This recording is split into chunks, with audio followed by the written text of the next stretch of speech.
Still we are చదువుతున్నాం అన్న we are not understanding properly ఇప్పటికీ.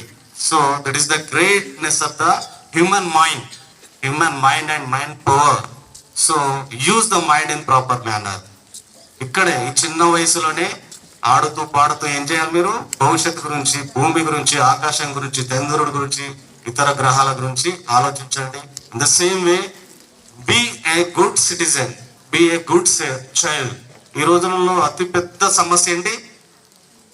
చిల్డ్రన్, మొబైల్ ఫోన్ అతి పెద్ద drawback.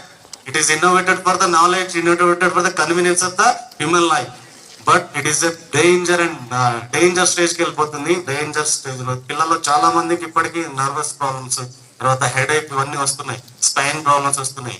So you notice that one. చదివి వదిలేయకండి, దాని మీద కాన్సన్ట్రేట్ చేయండి. ఎంత అవసరమో అంతే వాడండి. ఇక అతి ముఖ్యమైనది ఏంటి? మీ దగ్గర ఉన్న ఆయుధం mind and your time. You may coordinate with these two. ఈ రెండింటిని కోఆర్డినేట్ చేసుకోండి. You will be success definitely. And this is the first time I went to the private institution. I visited so many government institutions. This is the first time for brother పిలవగానే no అనకుండా వచ్చేసాను నేను. Actually, I got a phone call from my principal. Without information, I came just after hour. So whatever it will be, I am very happy with you. So I got a chance with my brother and madam. So to speak few words, the future nation builders. మీరే దేశానికి ఆయుధం, మీరే దేశానికి గొప్ప శక్తి మీరే. ఒకసారి ఆలోచించండి. అందరూ చిన్నప్పుడు ఎన్నో కలలు కంటారు, కానీ వాటిని సక్సెస్ చేసుకునే వాళ్ళు చాలా తక్కువ మంది. నేను అనుకునేవాడిని మీలా కూర్చున్నప్పుడు ఆర్మీ ఆఫీసర్ కావాలని, but I didn't. But I got a chance again.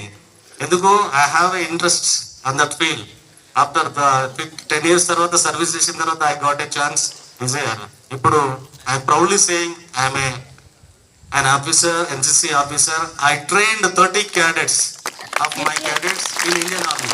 I signed Indian Army my 30 cadets. And next notification will be coming. The 10 members are ready to go there. So that is the great opportunity to me.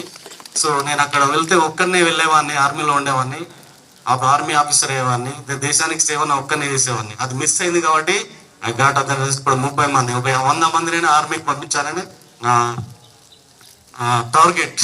మా కాలేజీలో చాలా మంది village background పిల్లలు ఉంటారు, చాలా strong, చాలా కష్టపడే మనస్తత్వ పిల్లలు ఉంటారు. కాబట్టి అదొక నాకు అసెట్ వాళ్ళ నుండి. So I making it a convenience to me. నాకు దాన్ని వాళ్ళకున్న శక్తిని నేను కన్వీనియంట్ గా మార్చేసి వాళ్ళ ఐఎమ్ మోటివేటింగ్ దెమ్. నేను ఆ పిల్లలను వెళ్ళేటప్పుడు చాలా బాధపడుతూ వెళ్తారు. వెళ్ళేటప్పుడు ఆర్మీ ట్రైనింగ్ లో ఉన్నప్పుడు కాల్ చేసి చెప్తారు, సార్ మీరు అక్కడ ట్రైన్ చేసే విధానం ఇక్కడ మాకు చాలా యూజ్ అవుతుంది, మీరు అక్కడ ట్రైన్ చేయకపోతే ఇక్కడ ఏడ్ చేయవాళ్ళం. చాలా మంది పారిపోయి వస్తారు ఆర్మీ ట్రైనింగ్ ని డైరెక్ట్ గా ఫేస్ చేయాలి. సో ఇట్ ఈస్ చూడడానికి చాలా ఇబ్బంది అనిపిస్తుంది చేసేది, కానీ ఒక స్టేజ్ 1 week 10 days దాటిన తర్వాత you will be enjoy the training what ever it may be. అక్కడ ఇచ్చే ట్రైనింగ్ ఎంత అద్భుతంగా ఉంటుందంటే it will be strengthen up to end of your life.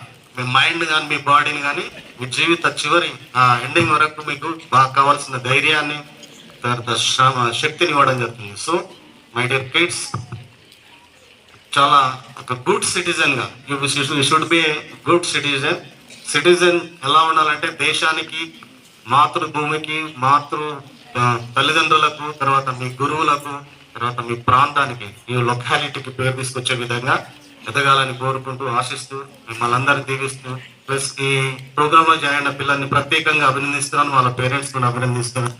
Programme చూసుకునే ఆఫీసర్స్ వాళ్ళని కొంచెం మంచి గైడ్ చేసి ఇక్కడ నుండి ఒక మంచి సైంటిస్టులను తయారు చేయాలని ఆశిస్తూ ఈ అవకాశం ఇచ్చిన మీ అందరికీ థ్యాంక్స్ చెప్తున్నాను.